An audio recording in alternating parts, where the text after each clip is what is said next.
आजीवन हर प्रकार के नशे से दूर रहूंगा।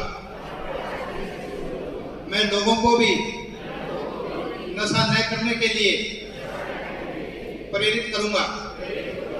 अपने बच्चों को घर में अच्छा माहौल दूंगा और सारे समाज को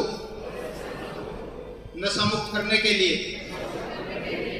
हर रोज हर संभव प्रयास करूंगा। जय हिंद, जय भारत, धन्यवाद। फतेहाबाद के गांव हिजरावा कला में आज फतेहाबाद पुलिस द्वारा ड्रग एवं हिंसा मुक्त मेरा गांव मेरी शान एक सम्मेलन आयोजित किया गया, जिसमें मुख्य अतिथि के तौर पर हिसार रेंज के आईजी राकेश आर्य ने भाग लिया व फतेहाबाद के उपायुक्त प्रदीप कुमार ने विशिष्ट अतिथि के तौर पर भाग लिया।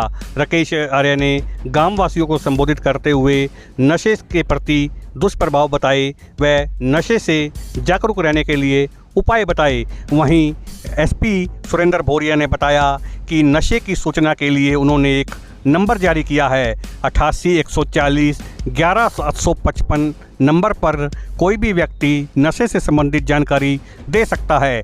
वहीं एसपी सुरेंद्र भोरिया ने बताया कि इस जानकारी देने वाले का नाम व पता गुप्त रखा जाएगा। सुनिए क्या कहते हैं हिसार रेंज के आईजी राकेश आर्य। देखिए, जिस तरह से अभी कार्यक्रम संपन्न हुआ है उसमें भी बात हुई, सभी अधिकारियों ने भी अपनी बात रखी। ये ड्रग्स की जो बुराई है, जिस तरह से वो पैर पसार रही है एक गांव से दूसरे गांव, दूसरे से तीसरे गांव, और काफ़ी बच्चे या युवा पीढ़ी इसके प्रभाव में आ रही है, तो उस बुराई से बचने के लिए और नई पीढ़ी को बचाने के लिए जिला प्रशासन ने ये सहयोग, गांव वालों के सहयोग लेकर के एक शुरुआत की है। और इस शुरुआत में अभी एक हर ज़िले वाइज 5 गांव हमने रखे हैं, जिसमें कि 25 गांवों को पूरे रेंज में आइडेंटिफाई किया गया है। और इस ड्राइव की शुरुआत आज हिजरा कला और हिजरावा कला गांव से की गई है। बहुत अच्छा यहाँ सहयोग लोगों का मिला है और बड़ी अच्छी बात है। उन्होंने यहाँ तक हमें आश्वासन दिया है कि जो लोग ड्रग्स की सप्लाई से जुड़े हुए हैं उन लोगों की किसी भी तरह की कोई पैरवी और बेल और बाकी तरह की कोई मदद किसी तरह से नहीं करेगा गांव। और ये बहुत अच्छा मैं कहूँगा कि हम लोगों को सहयोग मिल रहा है इस तरह की बात। सर, जिन 5 गांवों को अडॉप्ट किया गया है, नशा मुक्त करने के लिए कोई समय अवधि निर्धारित की गई है? देखिए, समय अवधि अभी स्टेज पे कोई नहीं निर्धारित की गई है, ना हम निर्धारित करना चाहते हैं, क्योंकि ये एक इस तरह का कार्यक्रम है जो कि लोगों के सहयोग से चलेगा।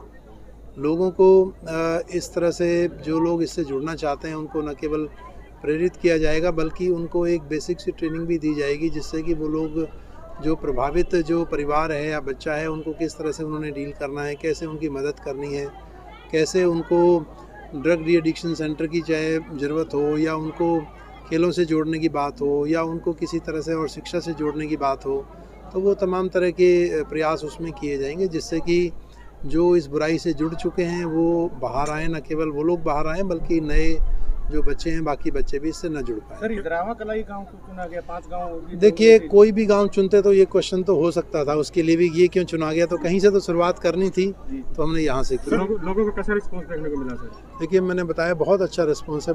बड़ी संख्या में लोग न केवल आए हैं बल्कि अपने मन से जुड़े हैं और उनसे सजेशंस भी लिए गए यहाँ पे कि उनकी क्या सजेशंस हैं, कैसे हम इस मुहिम को और अधिक प्रभावी और सक्षम और प्रभावशाली बना सकते हैं।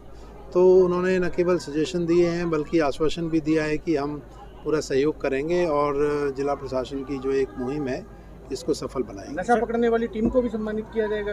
देखिए, सम्मानित हम अपनी नशा पकड़ने वाली जो टीम है उनको समय समय पे करते रहते हैं, पर अभी जो टीम बनी है वो नशा पकड़ने या उसकी सप्लाई के लिए नहीं, बल्कि जो नशे की जो डिमांड है उसको कम करने के लिए लोगों को, बच्चों को प्रेरित करेंगे, इसकी बुराई के बारे में बताएंगे, उनको ये समझाएंगे कि कैसे इस लत में नहीं पड़ना है, इससे पड़ने से किस तरह से न केवल अपना जीवन खराब होगा बल्कि पूरे परिवार पे फाइनेंशियल बर्डन भी आता है, सोशल कई बार प्रॉब्लम्स भी उस चीज़ में आती हैं, बहुत तरह के चैलेंजेस होते हैं। तो ये डिमांड साइड को कंट्रोल करने के लिए प्रयास है। पिछले काफ़ी समय से फतेहाबाद में मेडिकल नशे की सप्लाई और कंजप्शन बढ़ रही है। स्वास्थ्य विभाग का ध्यान भी नहीं है, पुलिस भी इस ओर नहीं जा पाती है। कोई ऐसा कोई डाटा यदि सजेस्ट दें आप तो शायद उस पर हम लोग कुछ कमेंट कर पाएंगे। देखिए हमारे पास जो स्टैटिस्टिक्स अवेलेबल है, पुलिस लगातार जो भी नशा है जो कि NDPS एक्ट के तहत आता है, जो कि ऑथराइज नहीं है, जो दवाइयाँ उनकी पकड़ करती रहती है, पकड़ा धकड़ी और रेड्स करती रहती है। अभी रिसेंटली लास्ट वीक भी एक बहुत ही कंसर्टेड वे में, बहुत ही जॉइंटली हमने प्लान करके रेड्स की थी सुबह। शायद आपको भी उसका प्रेस नोट दिया गया होगा और आपने प्रेस ब्रीफिंग भी करी होगी, तो उसमें भी हमें सफलता मिली है। तो ये ड्राइव तो हमें हमेशा हमारा लगभग चलता रहता है और जो अच्छा काम करते हैं हमारे साथी उनको हम सम्मानित करते हैं और लोगों का सहयोग भी इसमें लेते हैं। SP साहब ने एक नंबर सब लोगों को जारी किया हुआ है, जो कि मैं यहाँ भी आपके सामने बताना चाहूँगा कि 88 140 11 755। उसकी खूबी ये है कि पहले हमें शिकायतें मिलती थी कि जो भी हम इंफॉर्मेशन देते हैं वो लीक हो जाती है, उससे फिर उनके ऊपर सोशल प्रेशर होता है, वो बल्कि नशा बेचने वाले उन्हीं लोगों को डराते धमकाते हैं। तो अब इसका ये फ़ायदा है कि SP साहब की खुद की सुपरविज़न में वो नंबर है, उनकी कस्टडी में है और कहीं कोई इन्फॉर्मेशन किसने दी है ये नहीं शेयर की जाती, किसके बारे में है वो टीम के साथ शेयर की जाती है। वो उस पर रेड करते हैं, पकड़ते हैं और उनके खिलाफ कार्रवाई करते हैं। यहाँ में सर बाहर के राज्यों से नशा आता है, बड़े सत्र के ऊपर दूसरे राज्यों के साथ पुलिस की बैठक भी होती है, फिर भी नशा सप्लाई। देखिए ये जो आप जो बात कह रहे हैं यही तो चैलेंज है, यही तो हमारे लिए सामने ये एक हमारे सामने एक चैलेंज बना हुआ है, जिसकी वजह से हमने ये आज का जो मीटिंग रखी है, जो ड्राइव स्टार्ट किया है, उसलिए किया है कि जब तक हम डिमांड साइड पे काम नहीं करेंगे, सिर्फ सप्लाई साइड पे काम करते रहने से प्रभाव कम नहीं हो रहा।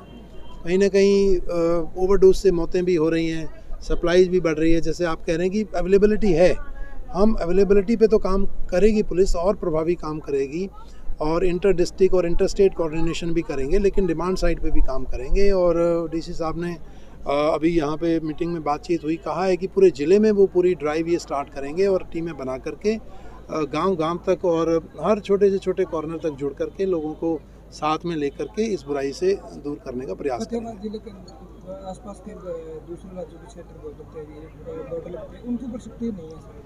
देखिए आप ऐसा नहीं कह सकते सख्ती नहीं है। इंटर स्टेट बॉर्डर नाकाज हैं, सरप्राइज चेकिंग भी की जाती है और सोर्स इन्फॉर्मेशन भी लेकर के उनमें रेड्स की जाती हैं, तो वो तमाम तरह के प्रयास पुलिस कर रही है लगातार। सर एक जो अभी नशा भी पकड़े गए हैं, उनकी जो अभी तक संपत्ति है कितने अटैच कर चुके हैं और क्या डाटा है आप? देखिए उनको आइडेंटिफाई कर लिया गया है फॉर श्योर, और पिछले SP साहब थे अभी तो सुरेंद्र जी ने अभी ज्वाइन किया है, उन्होंने कई केसेस में प्रॉपर्टी अटैच कराई थी और वो कार्रवाई हमारी लगातार चलती रहती है। वो एक टाइम पीरियड नहीं है, क्योंकि उनका डेटाबेस बनता रहता है। जब जिसमें लगता है कि हाँ इनके इतने नंबर ऑफ़ केसेस हो गए हैं, उनकी प्रॉपर्टी आइडेंटिफाई हो जाती है, उसके बाद उस प्रक्रिया को आगे लेकर के जाया जाता है। आई एम श्योर कि अभी भी कई सारे केसेस में ऐसी कार्रवाई चल रही है। कई आरोपी हैं जिन पर 12 मुकदमा अभी तक दर्ज है, मगर वो 2 दिन पहले पकड़े गए, फिर वही वापस आ गए, वही सामान बेच रहे हैं। देखिए कोई नाम से आप बताएंगे स्पेसिफिक तो शायद आपको उस बारे में हम लोग ज़्यादा स्पष्ट बता पाएंगे। ऐसा तो शायद हमारी नज़र में कोई नहीं है। यदि कोई है वो रिपीट ऑफेंडर हैं जो बार बार करते हैं, उनके लिए अलग से कानूनी प्रावधान है, उनके खिलाफ भी कार्रवाई करती है और उसमें जब चालान दिया जाता है तो उस बात को मेंशन किया जाता है और उसमें एनहांस्ड पनिशमेंट का मतलब बढ़ी हुई सज़ा का प्रोविज़न है उन लोगों के खिलाफ। एक आपके जो थाने हैं उनके अंदर मुलाजिमों की बहुत ज़्यादा कमी है, मुलाजिम भी कम है, गाड़ियाँ भी कम है, ना ही रात के टाइम में पूरी वो नाइट हो पा रही, कर्फ्यू नाइट ड्यूटी वगैरह कर पा रहे हैं, और आपके कर्मचारी ही कहते हैं हम क्या करें, हमारे पास तो मुलाजिम ही कम है, हम कहाँ काम। देखिए बहुत जनरल सी बात है, तो रिसोर्सेज की अवेलेबिलिटी और जो काम हमारे पास हैं उसका एक जो खींचतान आपस में हमेशा बनी रहती है। हमें अपने जो भी रिसोर्सेज हमारे पास अवेलेबल हैं उनको बेस्ट यूटिलाइज़ करना है हमारे काम में, ये हमारा चैलेंज होता है, चाहे वो ह्यूमन रिसोर्स हो या अदर रिसोर्सेज हों।